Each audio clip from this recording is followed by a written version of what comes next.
Damos as boas-vindas a todas as pessoas que acompanham esta iniciativa do Comitê de Participação Feminina do Tribunal Regional Eleitoral de São Paulo, realizada em parceria com a Escola Judiciária Eleitoral Paulista. Hoje, para falarmos sobre o tema A importância da participação feminina nos espaços de poder e tomada de decisão, temos a honra de receber a embaixadora Irene Vida Gala e a desembargadora Márcia Regina Dalla Dea Baroni, do Tribunal de Justiça do Estado de São Paulo. A mediação deste encontro será realizada pela coordenadora do Comitê de Participação Feminina do TRSP e membro substituta da Corte Eleitoral Paulista, juíza Maria Cláudia Bedotti. Antes de darmos início a mais essa importante reflexão, com a palavra o presidente do Tribunal Regional Eleitoral de São Paulo e diretor da Escola Judiciária Eleitoral Paulista, desembargador Valdir Sebastião de Nuevo Campos Júnior.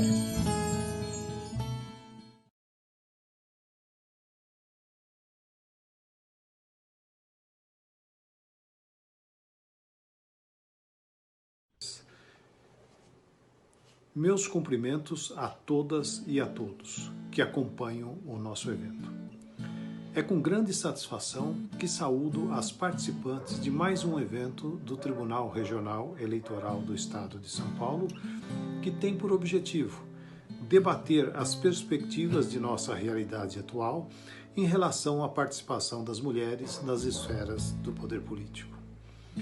Esse debate, essencialmente, busca produzir elementos, subsídios para o fortalecimento da cidadania, da democracia, em particular da legitimidade de nosso processo político eleitoral.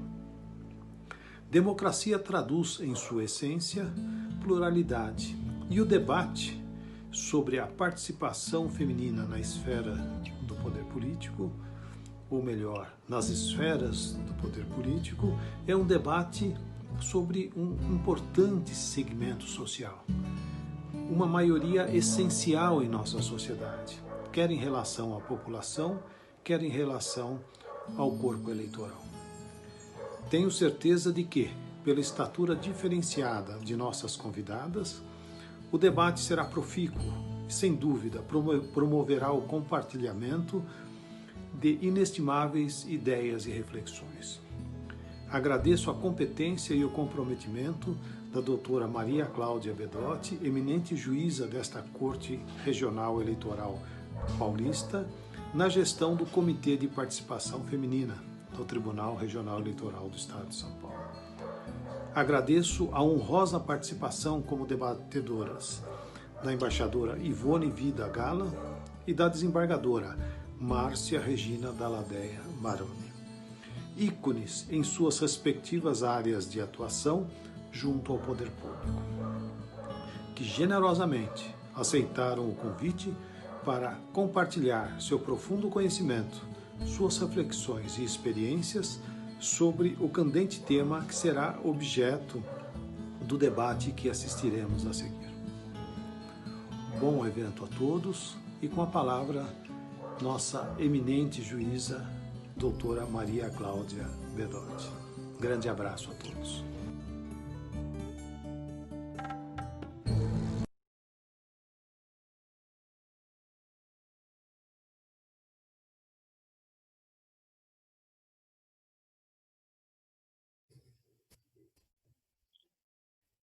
Boa tarde a todos e todas. É com grande entusiasmo que eu abro os trabalhos essa tarde de hoje, desse evento promovido pelo Comitê de Participação Feminina do Tribunal Regional Eleitoral de São Paulo, que tem por objetivo discutir a importância da participação feminina nos espaços de poder e de tomada de decisão. Trata-se de mais um evento que é, dentre tantos outros que foram promovidos pelo nosso tribunal, sob a gestão do desembargador-presidente Valdir Sebastião de Nuevo Campos Júnior e da gestão do nosso vice-presidente Paulo Galizia, que certamente contribuirão muito para a questão, o debate para fomentar a representatividade feminina na política, contribuindo para o aperfeiçoamento do nosso jovem regime democrático. Então, eu não posso deixar de agradecer o apoio incondicional do Tribunal Regional Eleitoral a essa iniciativa, dos nossos servidores, e eu faço agradecendo, pedindo licença para agradecer em nome da nossa servidora Vanessa Diniz, que é a gestora da Escola Judiciária Eleitoral Paulista, e da Fernanda Diniz, que é a nossa representante do cerimonial do TRE. Agradeço toda a equipe técnica também, e agradeço, é claro, as nossas convidadas. É uma grande honra dividir essa tarde, esse evento, com mulheres de trajetória pessoal e profissional tão firmes e tão admiráveis. A desembargadora Márcia Dalladea Baroni é meu exemplo de magistrada. Eu tive o prazer de ser juiz auxiliar da desembargadora Márcia, enquanto ela era titular da 6ª Vara Civil Central do Fórum Central. É um exemplo de profissional e que muito me inspirou na minha carreira, me inspira até hoje. E a embaixadora Irene, é a primeira vez que mantemos o contato, mas o currículo dela já demonstra a importância da atuação dela no Ministério das Relações Exteriores. E eu dizia anteriormente que é uma honra dividir essa tarde com pessoas de fora do Poder Judiciário, que vão trazer outras perspectivas para o nosso debate. Eu contava para as nossas convidadas, antes da gente dar início a esse debate, que a minha inspiração para cursar Direito veio de uma tarde em que eu, ainda jovem, li uma reportagem a respeito do Itamaraty. E sonhava eu em ser diplomata, uma carreira admirável, de grande importância para o nosso país.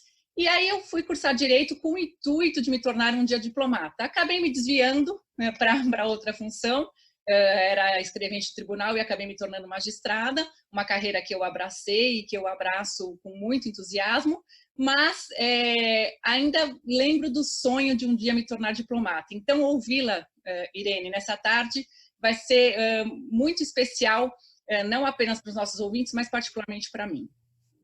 Qual a importância da participação feminina nos espaços de poder e de tomada de decisão? A consciência de gênero, eu tenho estudado bastante a respeito do assunto, não é uma consciência que se adquire naturalmente. Então, eu acredito que homens também possam ter essa consciência de gênero. Mas o fato é que existe algo relacionado ao lugar da fala.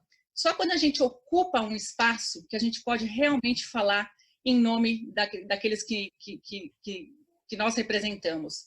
Então, eu penso que a participação feminina numa sociedade plural como a nossa, deve se refletir também no campo privado, no campo público e, sobretudo, na política.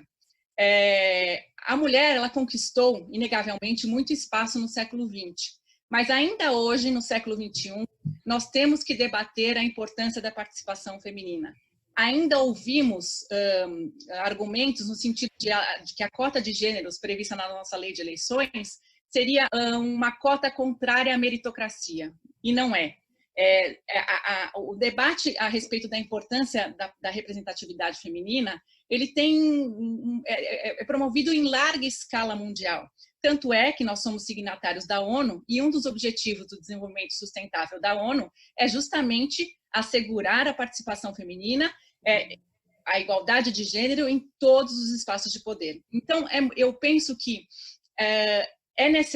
são necessárias ações afirmativas como essa, para que a gente possa incentivar e estimular outras mulheres a ingressarem nos seus espaços com representatividade, com igualdade material, não apenas uma igualdade formal. Quando a gente fala de poder judiciário, embaixadora, e aí eu me dirijo à senhora, porque eu e a Márcia já travamos bastante conversas a respeito desse assunto, há muitas mulheres que ingressam na condição de juízas substitutas, mas quanto mais a gente avança na estrutura hierárquica do Poder Judiciário, menos mulheres nós vemos. A Márcia ela é representante de uma geração de pioneiras na magistratura. Aqui no estado de São Paulo, o primeiro concurso de ingresso, a primeira mulher a ingressar na magistratura só ingressou no 146º concurso. Ou seja, houve 145 concursos anteriores em que não havia mulheres. A primeira mulher ingressou na magistratura em 1980. Então, aqui, particularmente no que diz respeito ao Poder Judiciário, a gente não pode esperar que as mulheres ascendam aos cargos de gestão e de cúpula por um critério de inevitabilidade, por um critério de antiguidade. É necessário que algo seja feito para que a gente tenha no Poder Judiciário, nos órgãos de gestão e de cúpula, mulheres que têm uma sensibilidade própria para alguns assuntos. Eu assisti outro dia a um debate a respeito da participação feminina nos órgãos de poder, e uma colega juíza federal fez uma menção muito feliz. As mulheres já mostraram que são capazes, que têm uma capacidade de gestão muito eficiente, porque aquela ética de cuidado, aquela ética de responsabilidade é inerente a nós. Porque somos nós que gestamos a nossa casa, cuidamos dos nossos filhos, cuidamos dos nossos ascendentes, dos nossos genitores. Somos nós que temos essa preocupação inerente à personalidade feminina.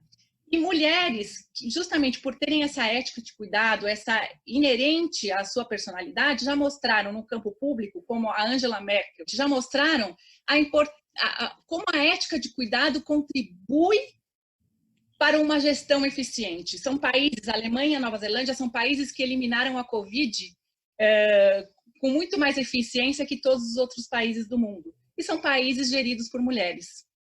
Então, eu vejo esse debate como necessário para que a gente possa aperfeiçoar a nossa democracia e para que a gente possa avançar numa pauta civilizatória, como disse a nossa querida representante da Pamages em um outro evento. Permitir que mulheres ocupem em igualdade substancial o espaço de poder de tomar decisão e fomentar essa participação é um avanço civilizatório. E é necessário que a gente empreenda ações afirmativas. E, por ter certeza de que eu tenho muito a ouvir de ambas, eu já encerro aqui a minha participação e vou, de início, passar a palavra à nossa querida convidada, Irene Gala. Antes do mais, eu vou tomar liberdade, porém, de fazer uma breve leitura do seu currículo, para apresentá-la aos nossos ouvintes. Irene Vidagala é formada em Direito pela USP e concluiu o Instituto Rio Branco em 1986. É embaixadora e tem 35 anos de carreira diplomática. Serviu nas embaixadas do Brasil, em Lisboa, Luanda e Pretória, além da missão do Brasil na ONU e no Consulado-Geral do Brasil em Roma. No Itamaraty, em Brasília, foi chefe da divisão de África Meridional. Foi embaixadora do Brasil em Accra, Gana, até fevereiro de 2017. Atualmente está lotada no escritório de representação do Ministério das Relações Exteriores em São Paulo. Sua carreira está estreitamente acionada a postos, missões e visitas no continente africano, tendo cumprido missões temporárias nas embaixadas do Brasil em Bissau, Dakar, Maputo e Lusaka, entre outras. É mestre em Relações Internacionais pela UNB, com a tese Pensamento Africano em Relações Internacionais.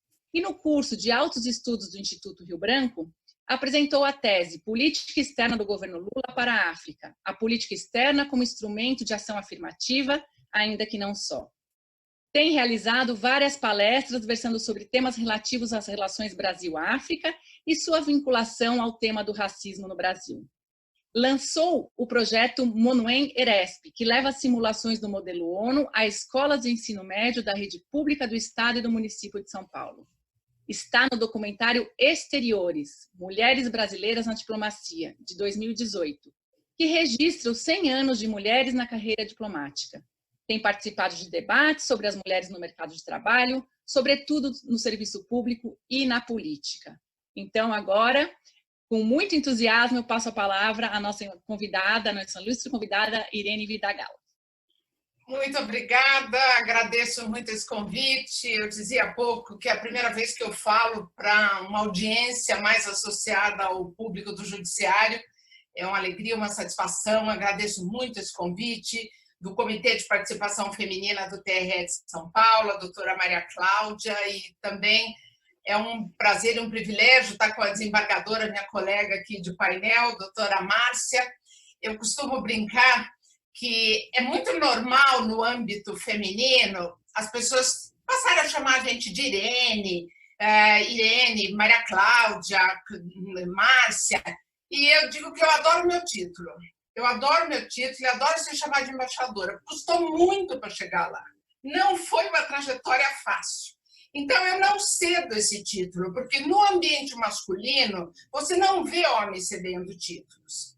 Um dos elementos, né, da nossa carreira, e falando um pouco, então, já começando um pouco o nosso tema, é a invisibilidade de mulheres na diplomacia. Então, eu não vou nunca, e quando eu falo nas escolas, os jovens têm muito essa intimidade. Então, Irene, eu digo, desculpe, embaixadora Irene. Então, aqui só para brincar, mas é um prazer estar com a minha colega desembargadora Márcia, porque eu tenho certeza que também para ela o processo foi bastante longo, difícil, e a gente tem muito apego a essa nossa posição profissional, e não é um apego de ego, é um apego de representação, de importância desse nosso poder. Somos muito poucas e não vamos abrir mão do nosso título e do nosso poder. Bom, dito isso, né, me apresentando, eu estou aqui como membro do Ministério das Relações Exteriores, e então eu gostaria de apresentar um pouco essa discussão sobre uma perspectiva que eu acho que, para mim, talvez seja mais fácil do que para pessoas que estão apenas vivendo no ambiente, ou seja, só do judiciário ou no Brasil. Eu pensei em conversar com todos vocês, todos e todas, pensando em dois níveis. Um nível do Itamaraty, e que, portanto, associa o Brasil, a questão institucional do poder feminino dentro do Itamaraty, no Brasil, e depois levar essa discussão para o plano internacional. Eu acho que vale a pena a gente pensar nisso. Então, começando pelo nível do Brasil e do Itamaraty, eu queria contar uma história. E é uma história de quando eu servi no Consulado do Brasil em Roma.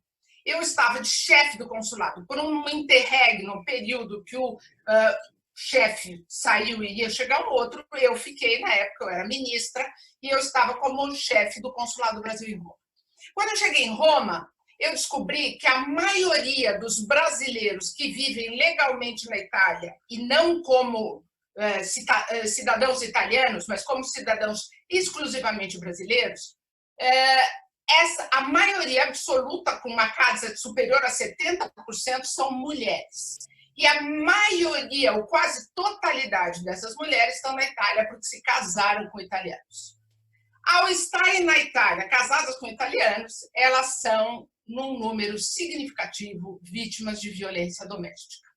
Sendo vítimas de violência doméstica, era natural que o consulado tivesse que atuar em alguns casos. Também era natural que o consulado fosse chamado nos casos de crimes contra travestis, contra transgêneros, que havia muitos na Itália, e brasileiros que estavam lá como trabalhadores do sexo. Então, eu, uma mulher, chefe do consulado, me vejo diante desta agenda. E eu imediatamente percebi que havia um ambiente inóspito, não favorável à presença de mulheres no consulado para relatar essa questão. E eu fiz uma Carta Mulher Brasileira. Nessa Carta Mulher Brasileira, que a gente publicou na primeira página do consulado, eu dizia: você é mulher brasileira, tem um problema, vem ao consulado, nós vamos ajudar. Você é mulher brasileira, conhece alguém que tem, mas que não quer vir, traga até nós e nós vamos ajudar a tratar desse assunto. Deixei a carta lá. Um dia, aí o novo chefe veio, assumiu, mas ele não tirou a carta. A carta permaneceu, Carta Mulher Brasileira, na abertura da página. Um dia eu estou na minha sala e alguém vem e me chama: ministra, há uma pessoa lá embaixo que quer conversar com a senhora. Eu desci e ela falou assim: eu sou brasileira e trabalho numa comunidade em apoio a mulheres no interior da Itália, numa província italiana. E eu queria saber quem fez a Carta Mulher Brasileira. Eu queria dizer a você que, se não mais, pelo menos uma mulher deixou de apanhar em casa porque o marido dela, ela deixou a carta aberta e o marido dela viu a carta do consulado. E quando ele viu a carta do consulado, ele percebeu que ela tinha apoio. Aquilo me tocou muito e aquilo me fez entender que há uma agenda feminina. A diferença da mulher no poder, ela tem essa sutileza. Nós, na sequência disso, houve uma reunião de cônsules do Brasil na Europa. E nós fomos Quando nós chegamos à reunião, eu fui representando o consulado em Roma. E tinha mais uma colega minha que também era de um consulado do Brasil na Alemanha, e só nós duas trouxemos relatórios de situações de violência doméstica com mulheres. Numa reunião onde devia haver cerca de 20 pessoas, 2 mulheres, e os únicos 2 consulados que reportavam casos de violência contra a mulher e queriam debater esse tema eram os 2 chefiados por mulheres. Eu acho que isso é suficiente como testemunho, que as pessoas acreditam, claro, né? Que há uma determinação de agenda em função de quem atua no poder. As agendas são o que a gente chama em inglês de gender sensitive. A definição do que é prioridade e do que é importante de ser decidido passa por qual é o sexo que está ali, ou uma sensibilidade de gênero. Diante disso, é evidente que a minha atuação na área diplomática passa a ser uma atuação, eu era bastante mais jovem naquele momento, é evidente que naquele momento eu vejo que não dá para simplesmente ocupar o poder. É preciso ocupar o poder e lutar para mantê-lo e ocupá-lo quando você não está lá. Então, enfim, é claro que a partir de outras experiências que eu talvez tenha oportunidade ainda de mencionar, mas eu me tornei muito consciente da questão da participação da mulher no poder, da participação das mulheres no processo decisório. E então eu venho estudando esse assunto. Recentemente, a revista Foreign Affairs, que é uma revista bastante comum para nós da área internacional, ela fez uma pesquisa, uma matéria em que ela indicava que países com maior número de eleitoras, onde as mulheres, ou também onde as mulheres votam, esses países têm menor propensão a conflitos. O que a gente vê é que há na pauta feminina uma tentativa de construir consenso, de promover a paz e a cooperação.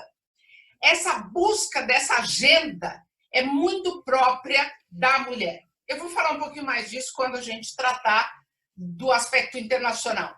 Ainda no aspecto de Itamaraty, eu estou aqui um pouco atenta aos meus tempos, eu queria mencionar... não deu muito tempo. Não. Está tão interessante que a gente vai ficar aqui o tempo necessário, pelo amor de Deus. Mas no Itamaraty, eu ouvi a Maria Cláudia falando do início da entrada das mulheres no Poder Judiciário, quando foi o primeiro concurso na magistratura.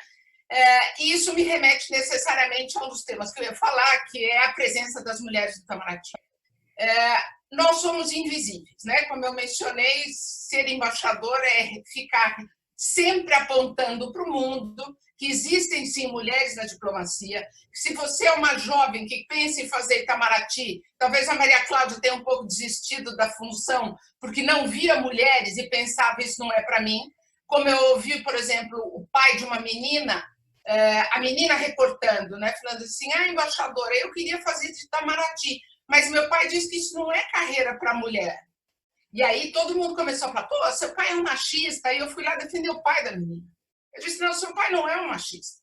O seu pai, ele pensa no melhor para você. E como ele não conhece nenhuma mulher no Itamaraty, como ele acha que o Itamaraty não é um espaço de sucesso para mulher, ele não quer que você vá para lá. É tão simples quanto isso. É mais fácil ver das muitas mulheres que entram, por exemplo, na área de economia ou na área de direito, que ainda são 2 carreiras, ainda são 2 faculdades bastante majoritárias entre o pessoal que vai para o Itamaraty. É bastante mais fácil ver posições de liderança de mulheres no setor privado, até no judiciário, como a gente tem mulheres, por exemplo, hoje no Supremo Tribunal, do que você vê mulheres na diplomacia. Então, o que a gente sabe é que não há mulheres. Mas então a gente descobriu que a gente precisava falar disso. E aí a gente fez um documentário, que eu vou deixar aqui apontado o link para quem não teve a oportunidade de ver, que é um documentário que se chama Exteriores, Mulheres Brasileiras na Diplomacia.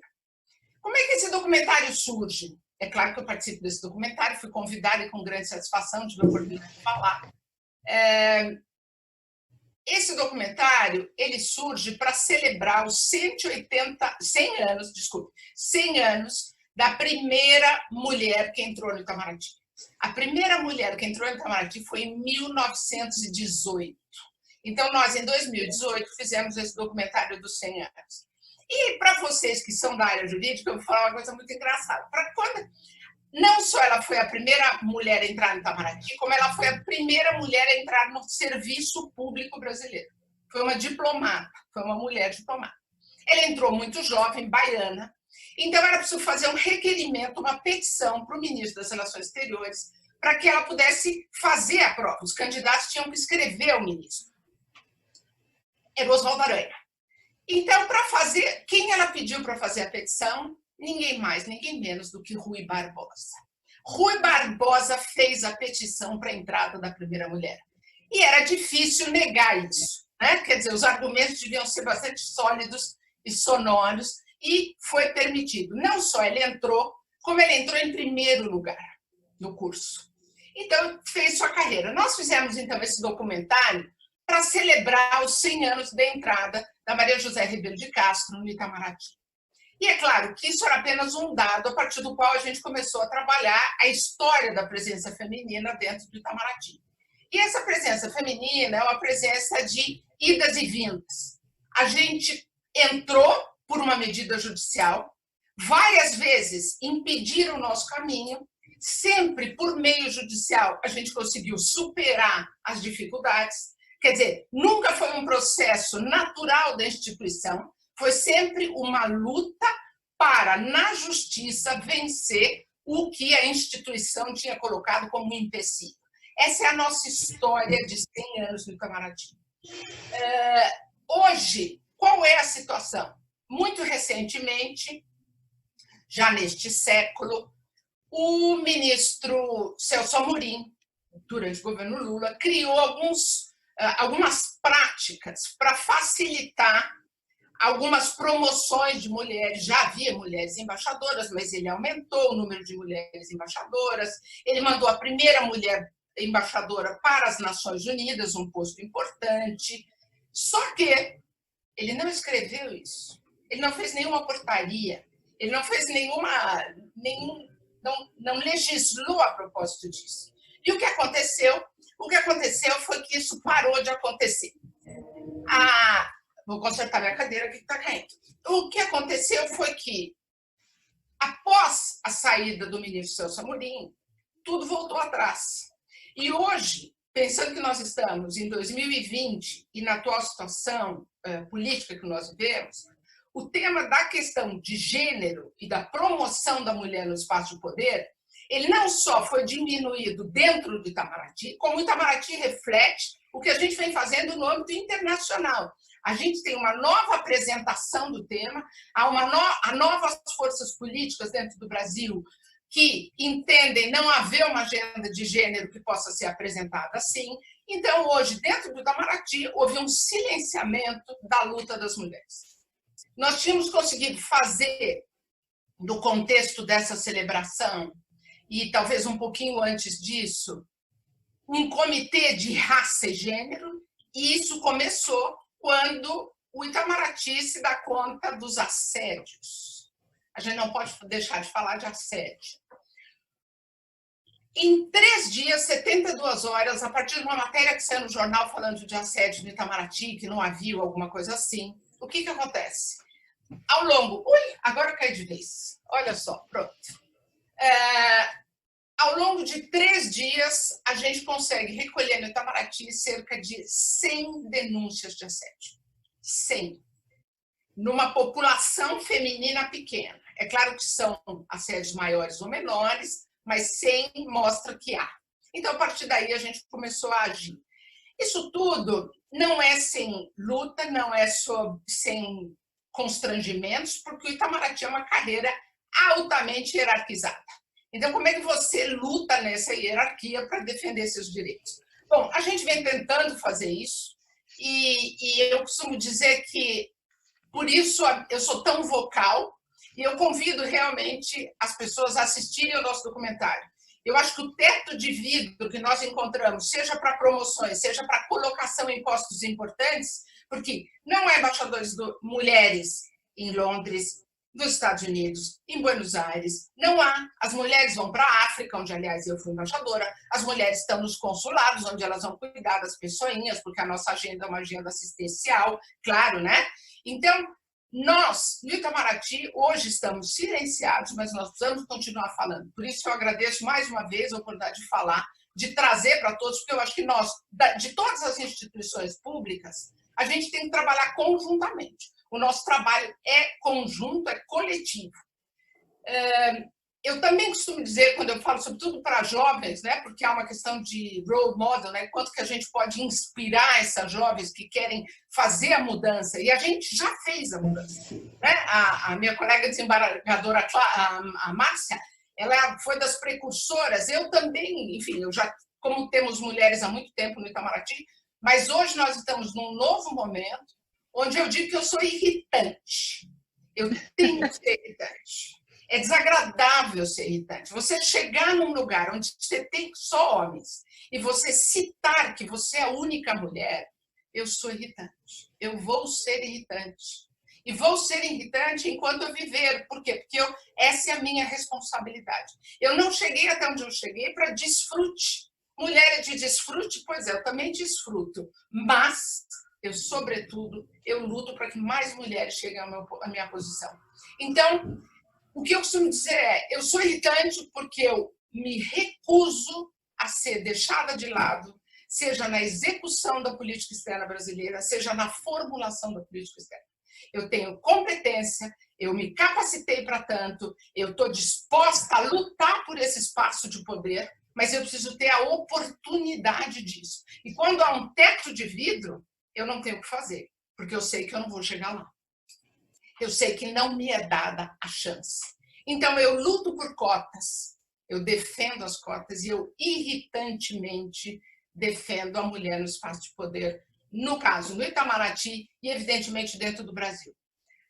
Eu queria, então, agora, neste momento, mudar um pouquinho para a questão do mundo. Depois, óbvio, a gente pode falar, responder alguma pergunta específica. No mundo, a gente, há pouco, a doutora Maria Cláudia falou da Covid, como a Covid tem trazido à tona o debate sobre lideranças femininas, né? E eu queria fazer um registro. No final de 2019, havia 25 mulheres chefes de Estado e de governo no mundo, só 25. Só 2 países, a Dinamarca e a Nova Zelândia, têm uma duplinha de chefe de Estado e chefe de governo. A Dinamarca tem uma rainha, como a Inglaterra tem uma rainha, e a Nova Zelândia tem uma presidente e uma primeira-ministra. De todos os chefes de Estado no mundo, só 12 são mulheres, o que representa 6,7%. É muito pouco. Porém, hoje mais mulheres têm ocupado posições centrais na política mundial.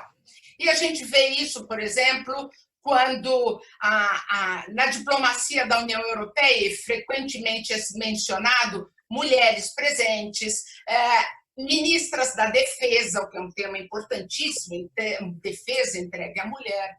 Mas eu gosto de citar um caso, que é o caso da Christine Lagarde. A Christine Lagarde é uma francesa que foi diretora-geral do FMI e que hoje é presidente do Banco Central Europeu.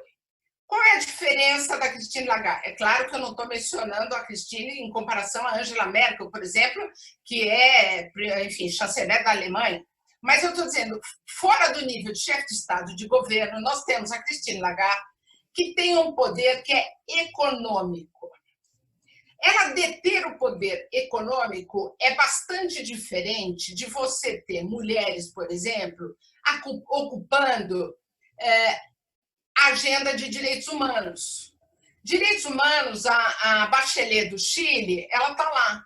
Só que, quando você senta na mesa para discutir o que os homens querem saber, eles chamam a Lagarde, porque ela está tratando de economia.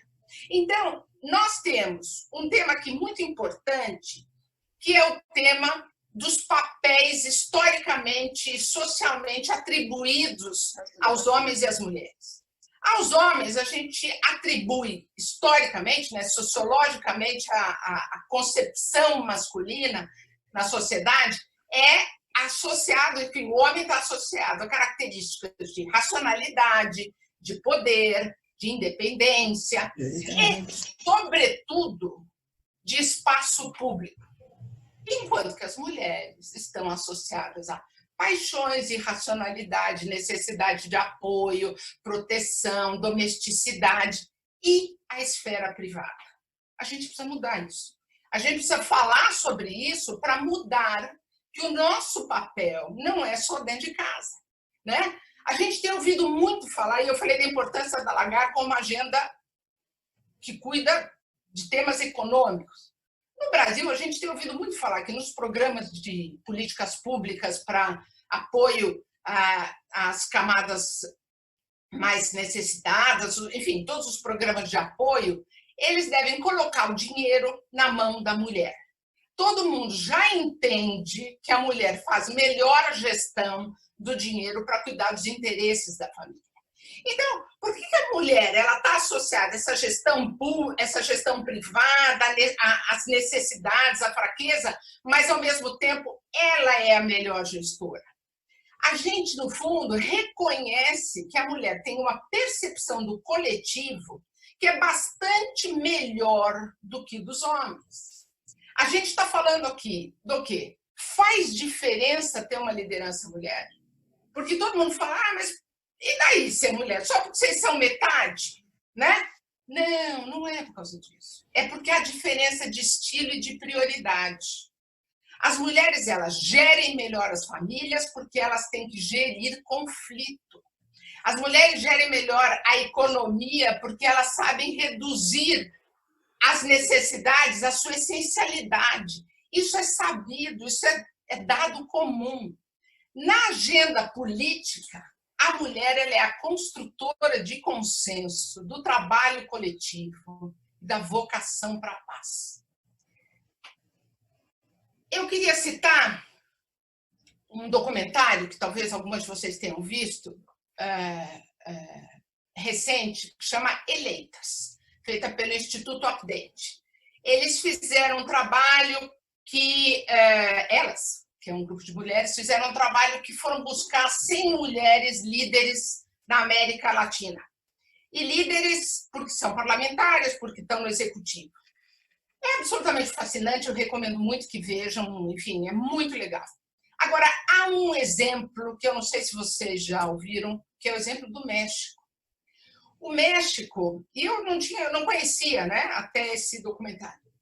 O México ele conseguiu paridade na eleição de cargos do Executivo, Legislativo e Judiciário em todos os órgãos federais, estaduais e municipais, em cargos tanto concursados quanto comissionados.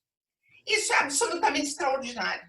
E como se isso não bastasse, eles conseguiram, no Senado, na Câmara, acho que no Senado, criar uma comissão de gênero, o que faz que todos os documentos legais que devam ser aprovados ou analisados, eles têm que passar por uma análise transversal de corte de gênero. Isso é absolutamente fenomenal. E eles conseguiram isso, claro, numa liderança das mulheres suprapartidária e que conseguiu envolver os homens. Isso é fantástico, porque a gente tem que fazer o he for she, né? Ele por ela. A gente precisa dos homens trabalhando com a gente, né? Enfim, eu acho que eu preciso ir caminhando aqui para o fim da minha apresentação, para a gente poder debater mais, mas eu acho importante deixar marcado que a observação no plano internacional também mostra para a gente que a mulher ela é essencial na promoção do desenvolvimento e da estabilidade. Países que são marcados por conflito no cenário internacional não têm mulheres na liderança. Quando a gente pensa, por exemplo, no mundo árabe, na liderança de Israel, que está sempre aí nas imagens, quando a gente pensa na Turquia, na Rússia e mesmo nos movimentos terroristas, a gente não vê mulheres. A mulher é vítima de um mundo violento. O homem normatizou a violência e a guerra. As teorias de relações internacionais, elas colocam o mundo como um mundo violento.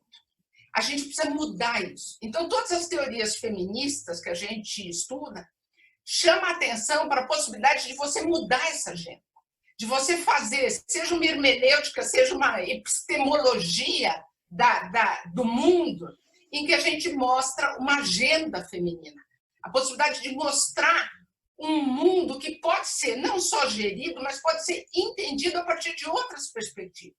Então, é muito importante que a gente faça esse debate. E eu deixo aqui conto uma história. Quando eu morei, um dos meus trabalhos, das minhas missões foi em Angola durante a guerra.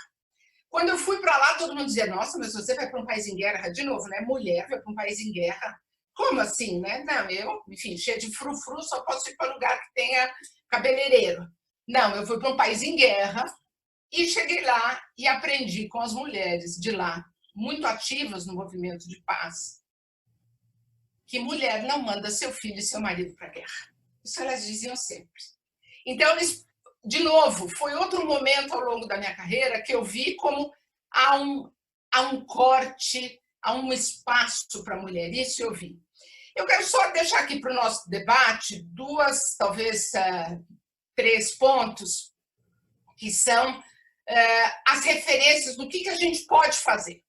O que a gente pode fazer? Eu acho que a gente tem que, para aumentar a participação, eu acho que a gente tem que mudar hábitos e conceitos, a gente precisa rever conceitos, a gente tem que fazer ações afirmativas e a gente tem que educar meninas e mulheres para a política.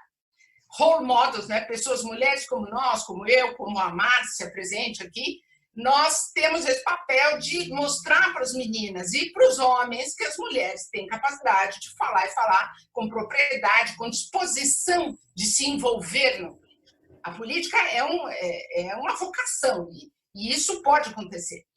É engraçado que a Geraldine Ferraro, que foi a primeira candidata a vice-presidente nos Estados Unidos, perdeu, era pelo Partido Democrata, ela dizia que algumas mulheres nascem líderes, né? E eu acho que todas as mulheres podem nascer líderes. A gente precisa se habituar com esse poder. E para, talvez, sei lá, concluir mesmo agora de verdade, eu vou deixar para todas nós e para os que hoje estão nos ouvindo, uma lista, que é um arquivo, o nome das 18 mulheres que ganharam o Prêmio Nobel da Paz. O Prêmio Nobel é entregue há mais de 100 anos e só 18 mulheres ganharam o Prêmio Nobel da Paz. Quando eu comecei a estudar esse assunto e li, foi tão tocante para mim ver a história dessas mulheres. O que a gente observa é que onde os regimes são mais opressivos, onde as carências são maiores, a mulher se mostrou capaz de fazer história e de estar ali presente.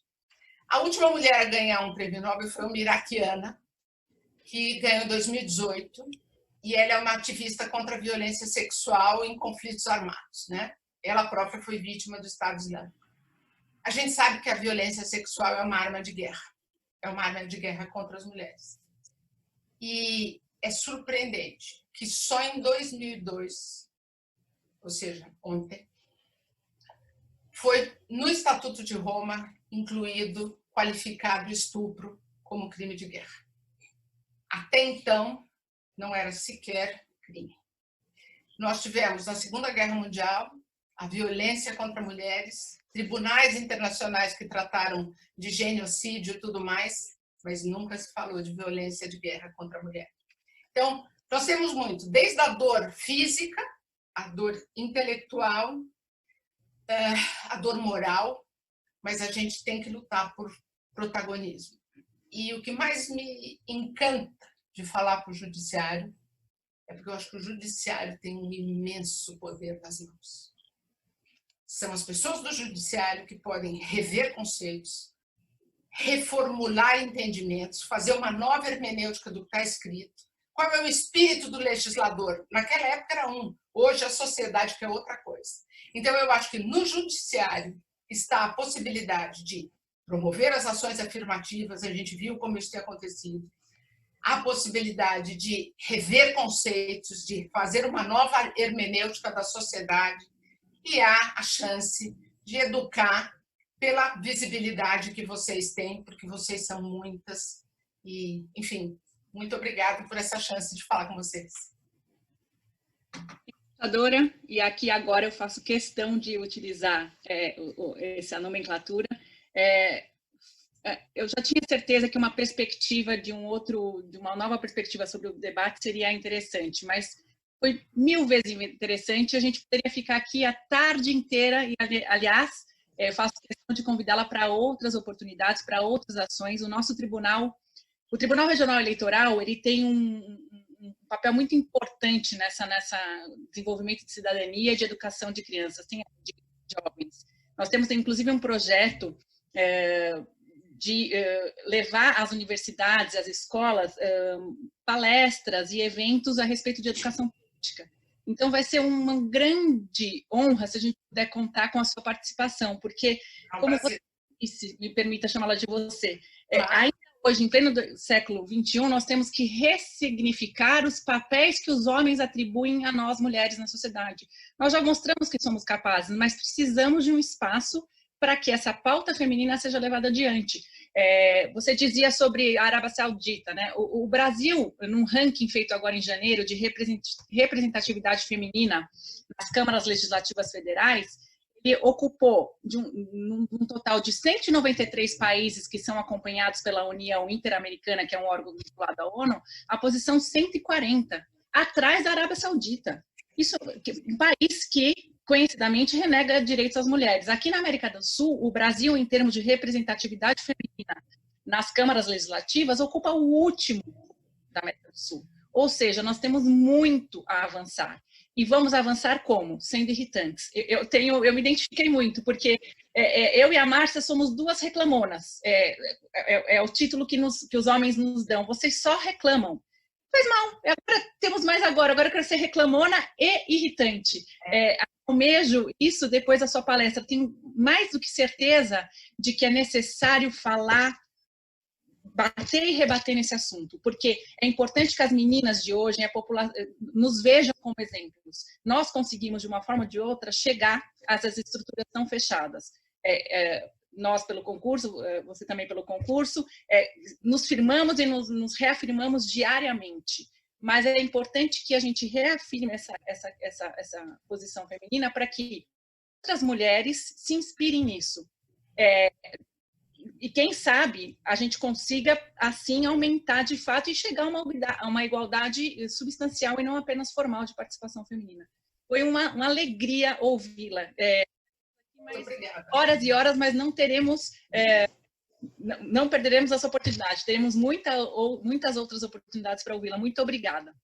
E agora, sem mais delongas, eu passo a palavra à minha querida amiga Márcia Baroni. A Márcia é graduada na Faculdade de Direito do Mackenzie, da Universidade do Mackenzie, em 1986, com especialização em Direito Empresarial pela Escola Paulista da Magistratura. Ela ingressou na magistratura em São Paulo no ano de 1989 e atualmente ocupa o cargo de desembargadora do Tribunal de Justiça, o cargo que ela ocupa desde março de 2018. É com muita alegria que eu passo a palavra à desembargadora Márcia para ouvi-la. Inicialmente, queria agradecer ao Tribunal Regional Eleitoral pelo convite de participar desse evento, na pessoa do presidente, o desembargador Valdir Sebastião do Nevo Campos, que é um querido amigo, e, em especial, na pessoa da magistrada Maria Cláudia Bedotti, a quem eu admiro muito e que efetivamente faz a diferença no mundo feminino, nas lideranças femininas.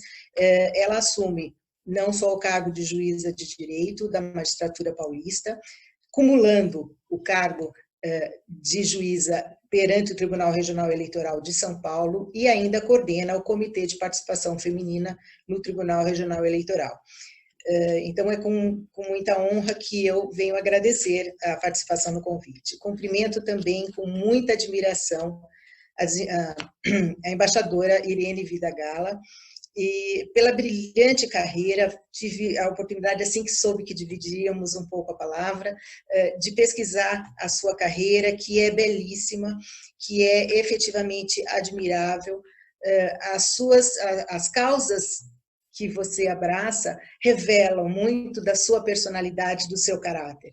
E isso ninguém precisa dizer, é visível, é perceptível, e é realmente uma honra muito grande dividir essa tarde para essa conversa, porque é um exemplo a ser seguido. Então, para a gente é bastante importante isso.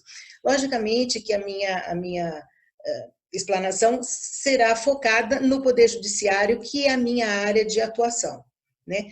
Então, para a gente conseguir compreender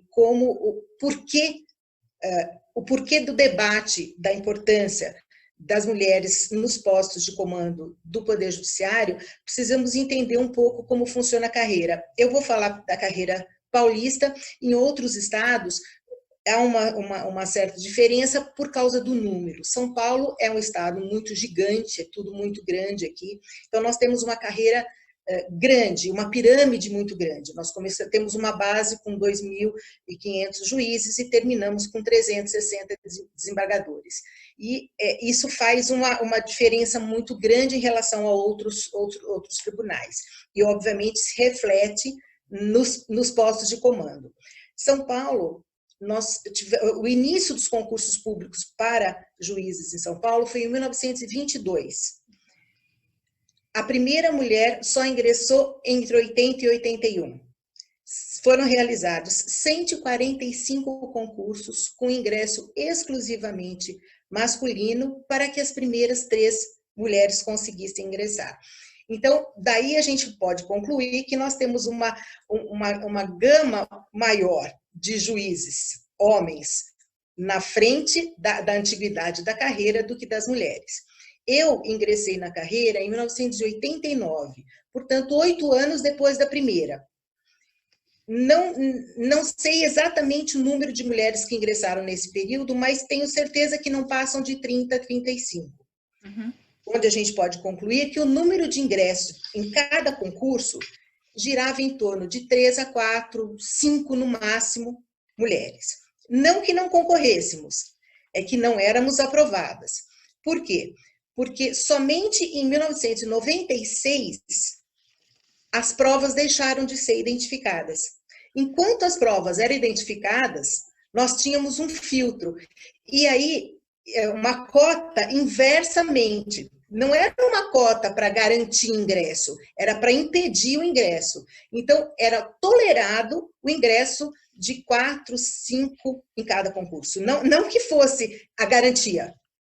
Certamente passaríamos em maior número, mas eles não admitiam aquele ingresso. Mas isso eu falo como dado histórico, foi superado isso, não só pela minha geração, como pela anterior, né, pelas juízas que me antecederam, superamos isso pela competência, pelo estudo, não tinha outra forma de ingresso, então era esse.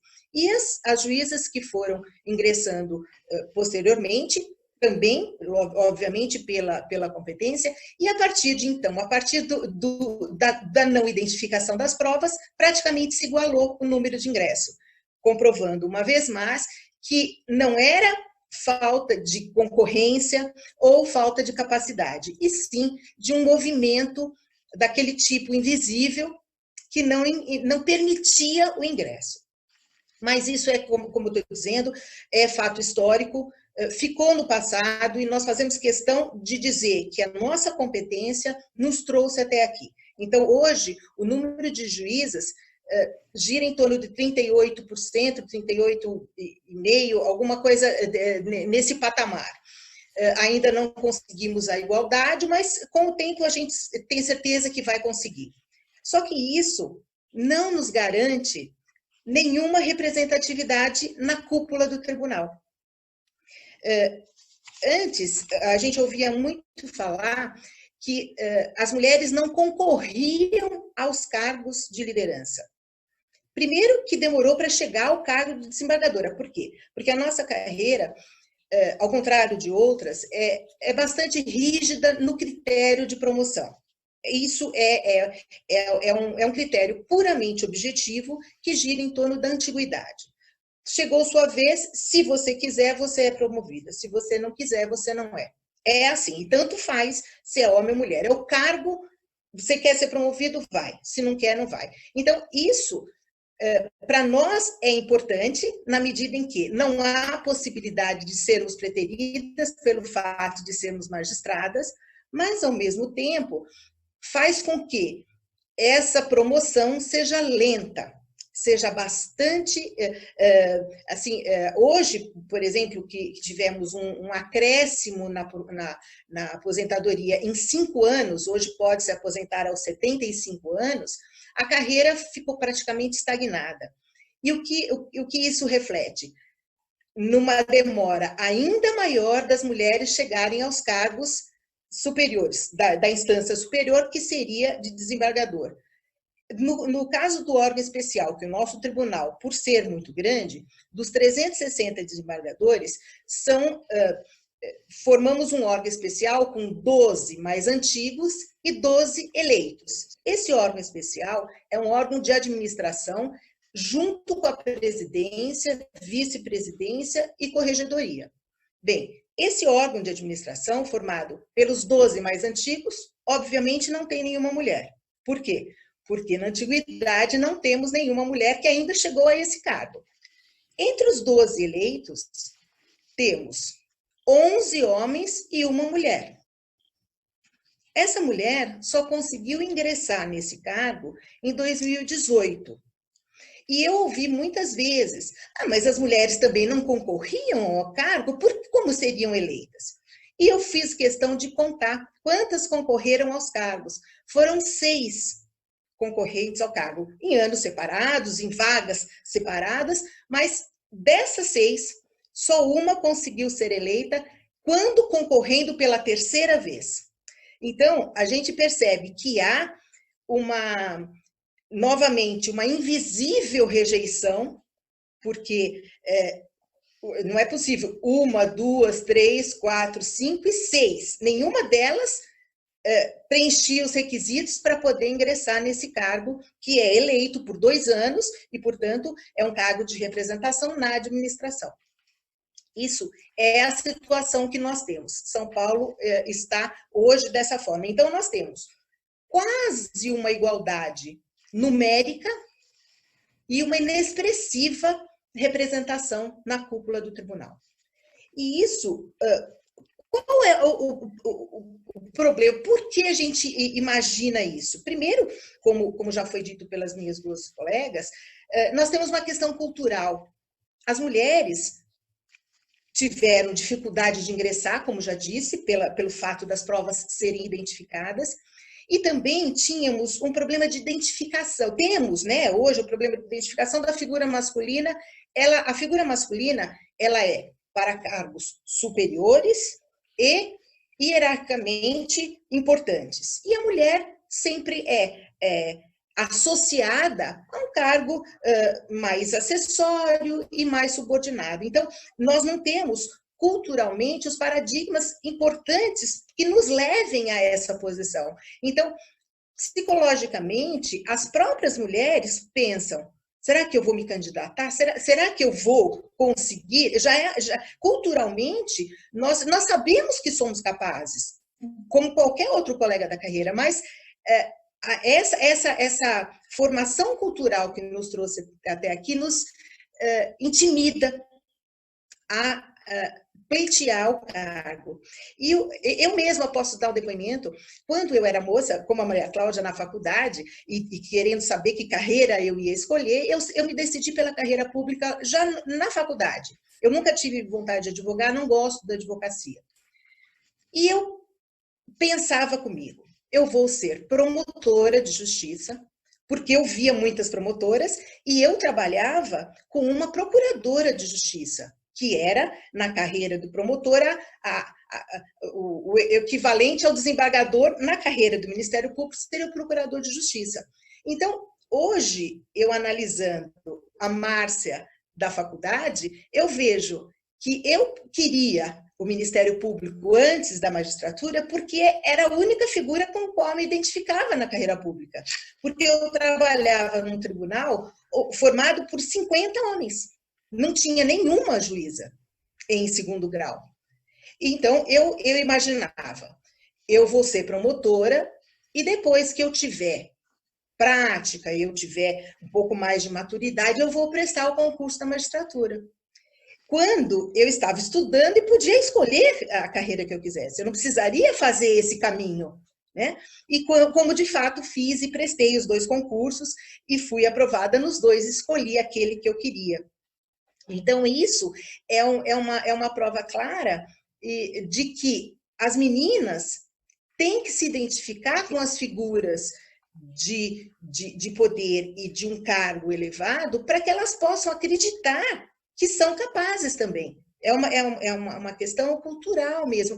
E parece, assim, eu ouço muito de colegas, imagina, vocês nunca foram discriminados da carreira, mas nós ouvimos inúmeras vezes. Nossa, a Maria Cláudia trabalha bem porque ela trabalha como homem.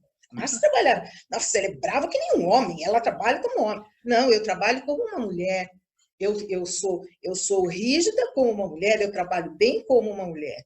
Então, essa sutileza é importante para que a gente finque a nossa posição dentro da carreira.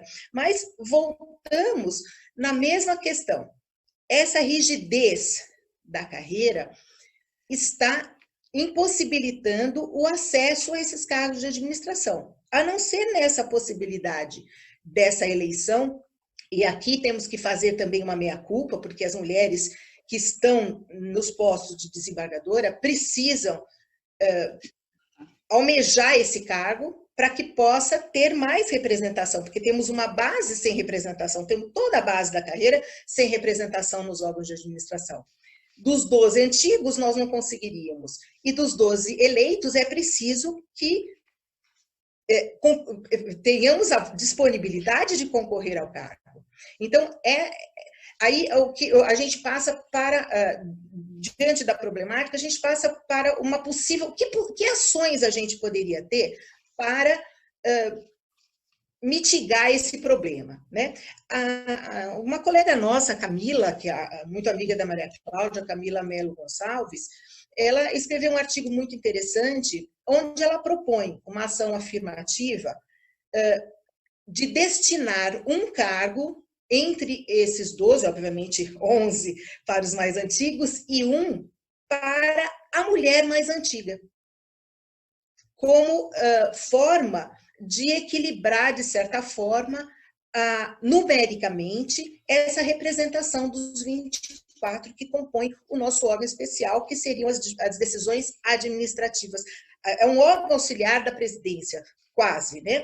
Com decisões de cunho administrativo. Então, é uma proposta e ela, não sei se já foi levada ao tribunal, mas ela precisaria ser discutida e analisada para que possamos verificar qual judiciário a gente quer, né? Que judiciário a gente tem interesse em que permaneça dessa forma, onde quase metade da carreira não tem nenhuma representatividade ou não.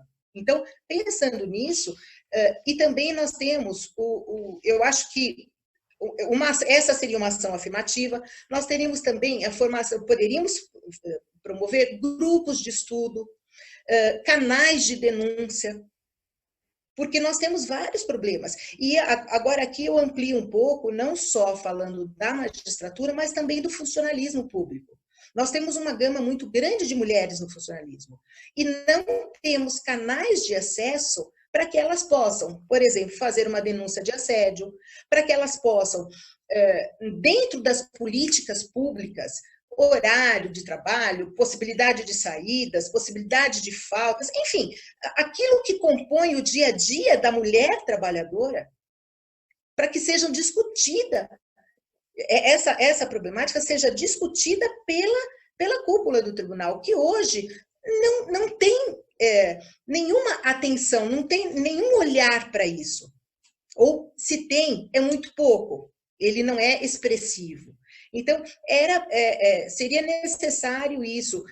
E também, como eu sempre digo, a meia-culpa das mulheres. A gente também tem que assumir essa responsabilidade de pleitear isso e agir dessa forma. Porque a magistratura, talvez diferentemente de outras profissões, nós temos uma certa rigidez, uma expectativa de que o magistrado seja muito centrado e muito fechado dentro dele mesmo, e que as reivindicações nem sempre são bem-vindas, não são vistas com bons olhos. Então, é preciso que a gente mude isso, e sem nenhum problema ligado a partido político ou a pautas políticas, que a gente faça dentro da nossa instituição essa abertura na representação.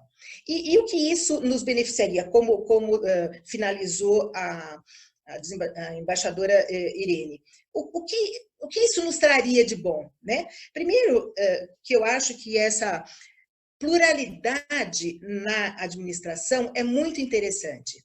Ela traz melhores resultados, não só para a pessoa do magistrado, mas para a sua produtividade. Por exemplo, esse exemplo desse período de pandemia, onde nós pudemos trabalhar em home office, a produtividade do tribunal foi altíssima. Houve uma dedicação assim muito grande dos juízes e funcionários, enfim, nós tivemos uma produção assim recorde realmente.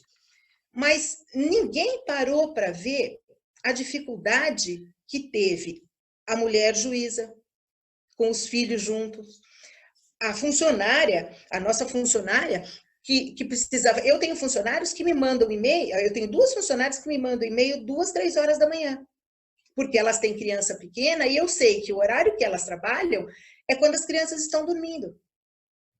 E ninguém teve um olhar para isso. A exigência não diminuiu, enfim, elas foram tratadas da mesma forma, no mesmo pacote. Quando a legislação trabalhista criou para as mulheres alguns direitos absolutamente essenciais, por exemplo, da amamentação, o direito de saída para buscar criança em escola, enfim, algumas coisas que são típicas e características da mulher trabalhadora. Então, é preciso que o tribunal... E isso a gente consegue quando a gente tem uma representatividade.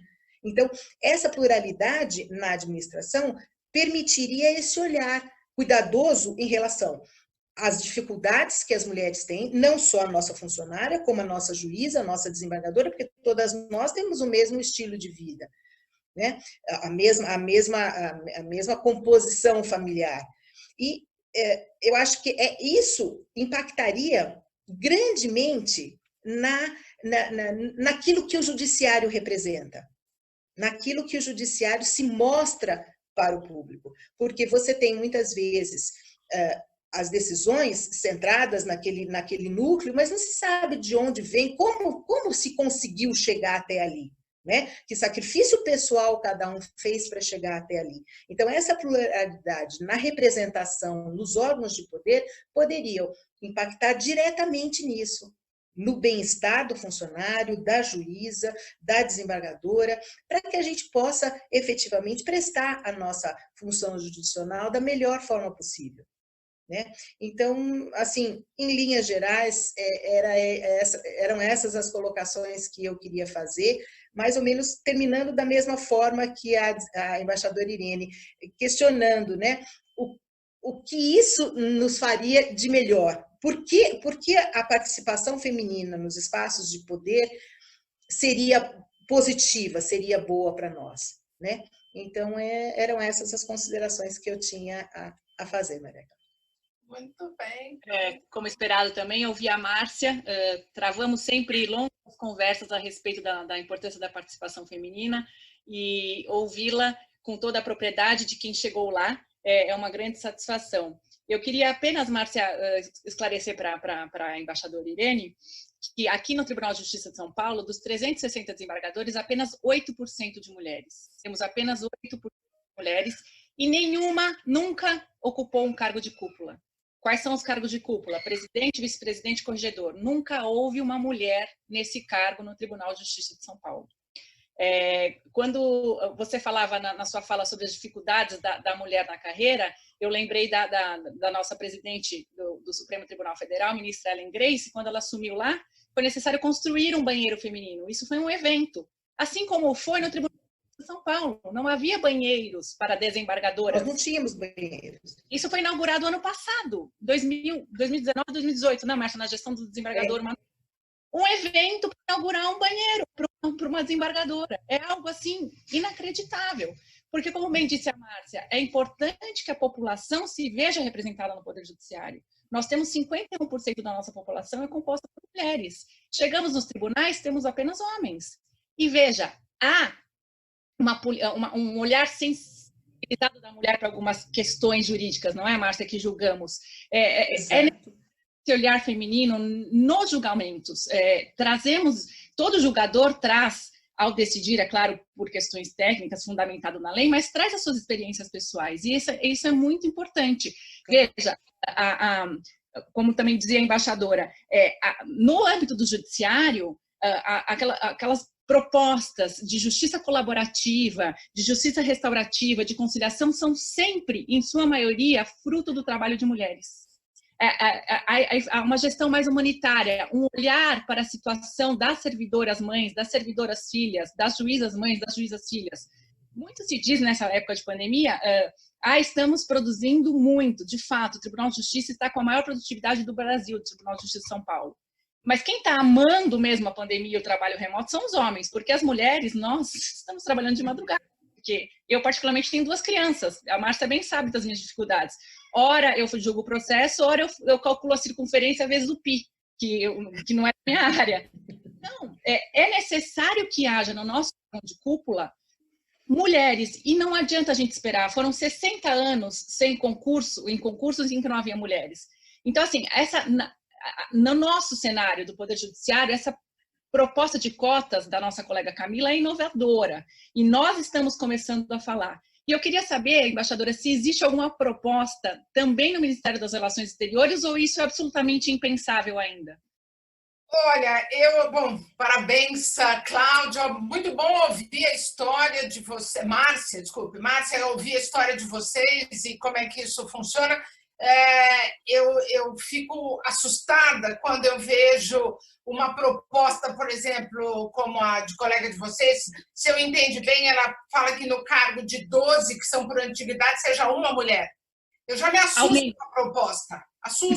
A proposta tinha que ser 50. É ousadíssima.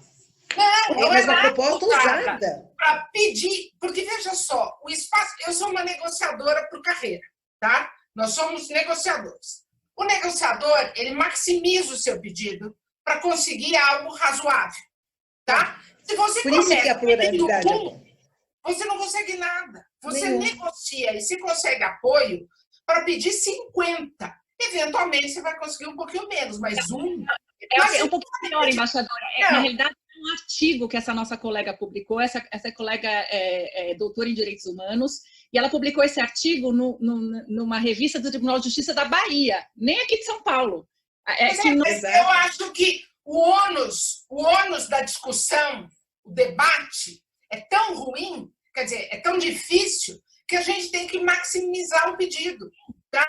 Porque, no fundo, o ônus da negociação, ele tanto vai dar para uma ou para outra. A negativa do sistema, e eu não gosto de dizer a negativa do homem, eu acho que é a negativa do sistema, porque o homem que quiser ceder, ele vai ser cobrado pelo seu colega. Tá? Então, a gente tem que colocar o sistema na berlinda. E o sistema, que é esse sistema contra o espaço de cidadania da mulher. Como eu disse, isso está sendo negado? Cidadania. E eu quero a minha cidadania. Então, a minha sugestão seria, aumentem o pedido, né? Não dá para ficar... Excelente. É claro que é aquela história, né? O macaco senta no rabo e fala do outro, né? A gente, no Itamaraty, a gente nunca teve uma mulher chanceler, uma mulher secretária-geral, que é o número vice-ministro. Mas a gente demanda isso, a gente fala isso, está sempre presente. Houve uma situação constrangedora que foi no ano, na festa que a gente fez, na celebração de 100 anos da entrada da primeira mulher, o ministro não estava e o secretário-geral estava como ministro interino. Ele foi incapaz de se solidarizar com a causa das mulheres. Quer dizer, um homem que na função, ele pode até não gostar, mas como representante da instituição, não se reporta o caso, isso é uma falha da liderança. E é por isso que a gente aponta. Eu, pessoalmente, não tenho nada contra ele, mas eu tenho contra uma liderança, contra uma instituição que deixa de mencionar coisas que são óbvias. Isso mostra a fraqueza das nossas lideranças, porque não refletem um tema que hoje é tão presente na nossa sociedade. Isso não é incompetência minha, é dele. Né? Quando a gente fala em competência das mulheres, eu quero saber da competência deles, porque nós estamos mostrando a nossa. Eu não sei se eles estão mostrando a deles, porque eles estão lá por direito adquirido. E esse direito adquirido é que nem o poder, enfim, quando eu dizia que o Weber, né, que ele discutia as bases, os fundamentos do poder, é o quê? É por direito de família, é direito... Por quê? Não é... Eu quero saber que a gente está lá todos por competência. Competência nós temos, espaço de poder aqui não. E quando você, Márcia, você faz uma coisa que eu tenho alguma angústia. Quando você, por exemplo, menciona uma coisa que é muito comum no debate, quer dizer que a mulher não lutou. Não quer dizer que ela não lutou, não. Você fez uma meia-culpa, você usou a palavra meia-culpa, né? Eu acho que a gente não pode se culpar. É a história de culpar a vítima. Nós somos a vítima. A gente não tem a chance de expor a nossa disposição. Não há nada que facilite a gente nessa entrada de poder. Eu digo sempre, a gente bate na porta e a porta está sempre trancada. Então, chega uma hora que a gente fala assim, por que eu vou bater na porta? Né? A porta você própria reconheceu. Então, o discurso que a gente repete é o discurso masculino. E dizer que a mulher não se candidata é refletir o discurso masculino nas instâncias de poder para se justificar. E a gente não pode cair na armadilha de, mais ou menos, repetir ou legitimar o que eles dizem, porque isso é um discurso masculino contra a mulher. A mulher não se candidata porque ela não tem nenhum motivo para isso. Ela só vê processos contra a presença dela, ela não vê nenhuma facilitação e ela recebe todas as indicações de que ela não é bem vista. Ela não tem que chegar lá. Por que você vai para um lugar onde você sabe que vai ser lá um não? Por isso é que as ações afirmativas são tão importantes. Não é porque eu preciso de espaço para quem tem menos competência. Eu preciso para dizer que eu sou bem-vinda, eu sou bem-quista naquele espaço. E eu sou bem-quista porque eu tenho algo a contribuir. Então, vamos tirar de nós essa responsabilidade da gente não ter lutado pelo poder. Historicamente, a gente luta por esse poder, só que não dão para a gente. Tá? Então, não quero saber disso. E eu acho que a luta por essa representatividade, eu achei engraçado quando a Maria Cláudia falou que é reclamona, né? Outro discurso masculino. Reclamar tem uma carga negativa, né? Eu não sou reclamona, eu sou ativista. É diferente. A gente tem que cuidar da nossa língua, porque eu me assumo irritante, porque o irritante tem um poder, né? Eu sou irritante. A minha militância é uma militância irritante. Por quê? Porque eu tenho que causar desconforto em quem me ouve. Eu não posso ser doce. Por quê? Porque o mundo não é doce com as mulheres. Por que eu vou ser doce com o poder constituído? Então, eu acho que o ativismo e a militância é um pouco a vivência disso. Eu tenho várias colegas na carreira, e certamente vocês também têm no tribunal, que já chegaram a alguma circunstância e a gente não é pacífico, né? A gente não tem... Eu estou me contradizendo, não. É porque esse espaço de menos litígio, ele é da nossa natureza, mas a gente tem que trabalhar contra a natura. A gente tem que ir lá defender o que é o nosso direito. Não tem aquela mãe cujo pai sumiu, ou morreu, ou desapareceu, e ela vira mãe e pai, e ela vai fazer o trabalho do pai. A gente também. A gente, como mulher que chega a instâncias de poder, eu acho que a gente tem que assumir esse papel masculino que a Márcia falava, né? De que dizem que a gente é masculino e tal. Uma vez eu ouvi um chefe dizer para mim que eu carregava faca na bota.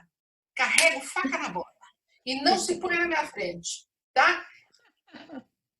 Um dia eu serei doce. O dia que me derem o poder máximo, eu serei doce.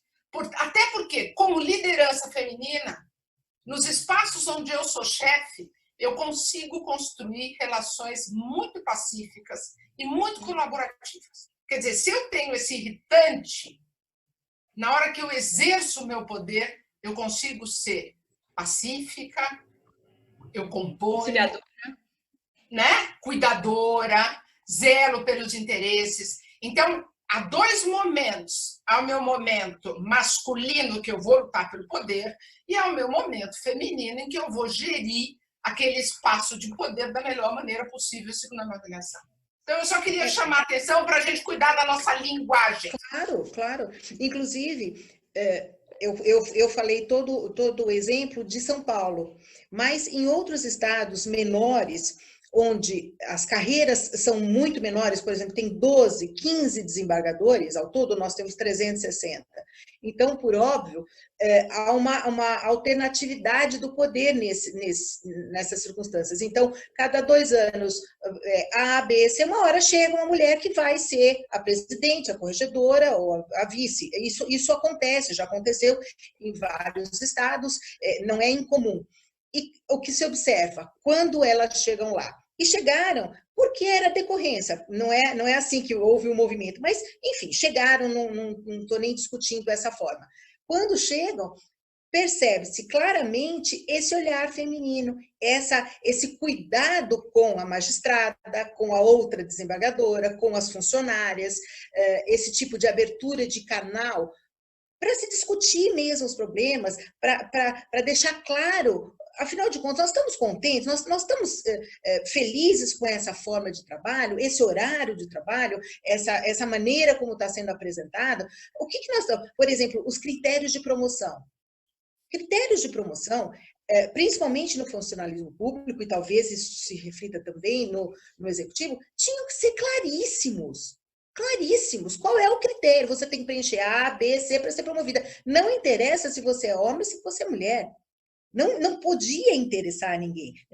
Teria que ser dessa forma. Então, o que você tem? Lógico que o mérito é importante, ninguém vai dizer que não é. O incompetente não tem, nem é para estar no processo. Eu estou dizendo das pessoas que trabalham, que são competentes e que podem se candidatar a um cargo de mais elevado, de chefia, diretoria, enfim, cada órgão tem a sua hierarquia. Mas tornar esses critérios de promoção claros, objetivos, é um olhar feminino para isso.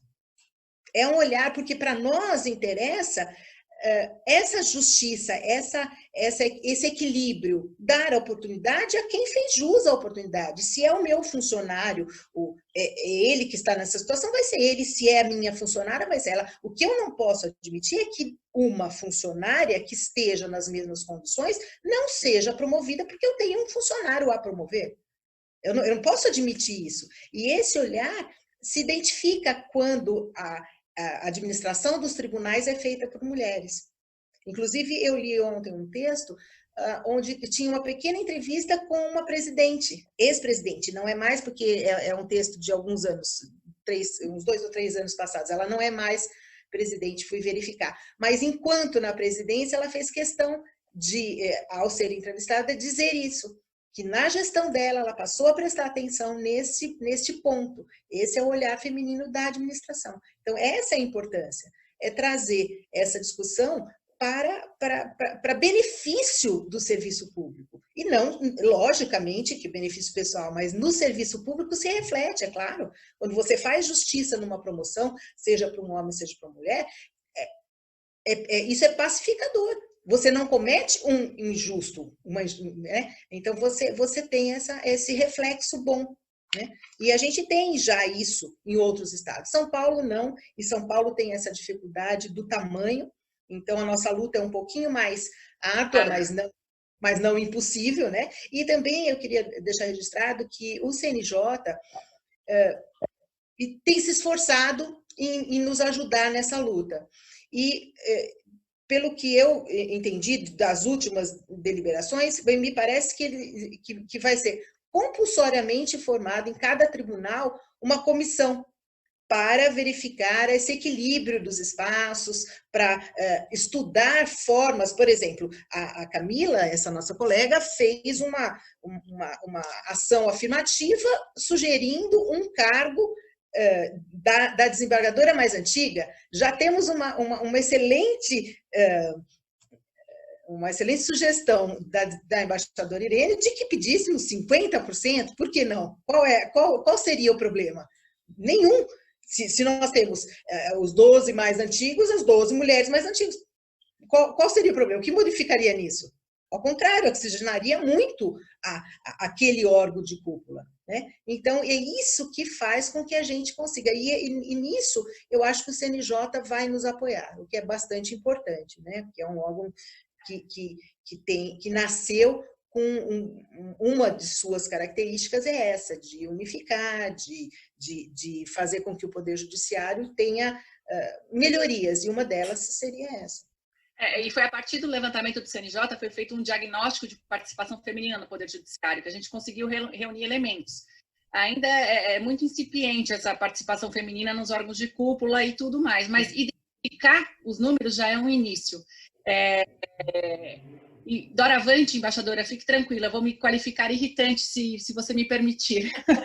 Claro. Faço minhas as palavras de Maria Cláudia. Seremos um trio. Seremos um trio irritante. Eu queria só compartilhar, só para já finalizando, mas é que temos tanto a conversar que a gente vai ter que fazer outro evento. Já ficamos agendadas para mais uma conversa. Que eu alcei essa condição de juíza da Corte Eleitoral por eleição. Os eleitores eram os 25 desembargadores mais antigos do Tribunal de Justiça do órgão especial. E lá fui eu, com a cara e com a coragem, bater na porta de cada um e pedir voto. E ouvi de muitas amigas assim, como que você tem coragem? É que eu, particularmente, atribuo isso um pouco à minha personalidade. Eu sou um pouco refratária, entendeu? Falou, entra aqui, sai ali, e eu respondo muito. Eu sou muito...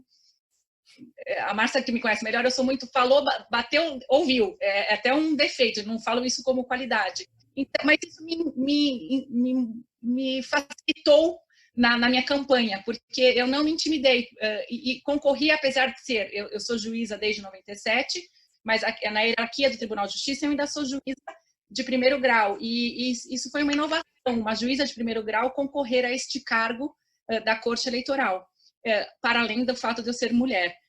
Então, eu fui com a cara e com a coragem. E com competência. Isso é dado. A competência, né? Como eu digo, né? Competência a gente já sabe que a gente tem, porque, né, a gente chegou aqui, não chegou aqui sem competência, né? Então, eu acho que eu sou irritante também. Eu acho que e isso não nos impede de uma gestão pacificadora, de uma gestão humanitária. A gente tem que ser irritante no comportamento para conseguir alguma coisa, e daí vem aqueles elogios. Você é boa juíza porque você pensa como homem. Eu falei, bom, isso não é um... desde quando os homens pensam melhor. Isso me cansa, Não, então, mas compartilhando das mesmas indignações, eu estou mais do que feliz por termos conseguido realizar esse evento. Eu acho que qualquer um que assisti-lo vai se entusiasmar muito e vai querer e vai se convencer mais ainda dessa necessidade de agendas e pautas femininas. Eu queria, no tribunal, em nome de todas nós mulheres magistradas, porque eu me permito agora falar também em nome da Márcia, porque tivemos uma convidada que não integra o Poder Judiciário, de agradecer a sua participação e, é claro, de agradecer muitíssimo a participação da Márcia. Espero poder contar com ambas em novas ações, que há projetos bem interessantes do Tribunal Regional Eleitoral em termos de ações de cidadania junto a escolas e universidades. Então, será um prazer contar com ambas. E foi uma grande felicidade a nossa tarde de hoje. Muito obrigada. Não tenho palavras. Eu vou concluir, se posso, só no meu tchau, contando uma história que me lembrou agora, senão eu tinha contado antes. Como, estando no escritório do Itamaraty aqui em São Paulo, durante o período eu fui chefe do escritório, e embaixador é general, né? Na carreira, a gente está ali, né? É o mais alto na alta posição. Eu fui ao comando do Sudeste, e estavam lá, generais, tudo homem. E eu, né? A primeira vez que eu fui, a minha sensação natural foi me diminuir. E aí, a minha pauta é uma pauta que eu sempre levanto, questão de mulher, questão de negros, né? Porque eu trabalho muito com a questão racial, outro tema que a gente pode um dia conversar. E aquilo, eu voltei para casa, foi um evento muito rápido, mas eu voltei para casa com um sentimento muito negativo. Eu falei, não. Aí eu voltei lá, porque, enfim, com alguma frequência a gente tem eventos, aí eu voltei e falei assim, daquela vez a gente foi, eu sentei na sala, eu falei assim, Irene, você é general que nem todos eles. Então, use todo o seu generalato, mas eu fui muito irritante. Eu falei de mulheres na carreira, eu falei de mulheres no meio militar, eu falei de negros. Olha, eles devem ter saído de lá falando assim, mas essa mulher é insuportável. Ai, que privilégio. Foi um privilégio poder ter todos aqueles generais me ouvindo e respeitando o que eu estava falando. Quanta mulher pode chegar na frente de um monte de general? Eu falava em nome de todas nós. E eu acho que é esse o compromisso que a gente tem que levar. Quando a gente estiver em espaços em que a gente tem direito de fala, a gente fala em nome de um coletivo, e esse coletivo é muito poderoso e, enfim, fico muito feliz de fazer parte desse grupo. Muito obrigada pelo convite, um beijo muito grande para vocês, para as meninas que participaram, para os rapazes que estão aí na parte técnica nos ouvindo, eu tenho certeza que criam mulheres para serem também líderes. Obrigada. Obrigada. Igualmente, Maria Cláudia, gostaria de agradecer a participação, o poder dividir com a embaixadora Irene essa fala foi fantástico. Ela tem ideias e traz experiências de outra área que mostram que a gente está no caminho certo. Né, que a gente está. Eu ouvi a minha vida inteira, eu fui a primeira juíza em várias cidades, o advogado entrava na sala, cadê o juiz? E eu respondia, serve uma juíza, doutor? Então, porque não tinha quase juízas e era aquele impacto, né? Enfim, mas isso tudo só fortalece a gente e a gente entende cada vez mais o nosso papel, a nossa postura, enfim, e isso se reflete no trabalho, no dia a dia, e naquilo que a gente representa efetivamente. Né? Então, eu posso só agradecer a Maria Cláudia pela gentileza, ao Tribunal Regional Eleitoral pela iniciativa dessa pauta, que é muito interessante, dar a palavra, permitir que se discuta isso num canal importante, e a exemplo do evento que os funcionários organizaram e o tribunal organizou da semana passada, da participação da mulher na política, que foi muito interessante. Eu gostaria de deixar os parabéns pelo evento, que trouxe uma perspectiva muito boa de representatividade das mulheres candidatas que precisam de apoio e que efetivamente tem que se candidatar e tem que mostrar a que veio. Então, eu agradeço ao tribunal, parabenizo não só pela iniciativa deste evento, como pelo do evento passado, e deixo um abraço muito grande para todos, para os meninos, para as meninas que tornaram possível o evento. Um abraço especial para minha amiga Maria Cláudia, a quem eu muito admiro, e muito prazer em conhecê-la, quase pessoalmente, né? Quase. Ainda não foi pessoalmente, mas o será. Haverá. Então tá bom, gente. Então dou por encerrados os trabalhos. Muito obrigada. Boa tarde a todos. Até logo. Bom, boa tarde.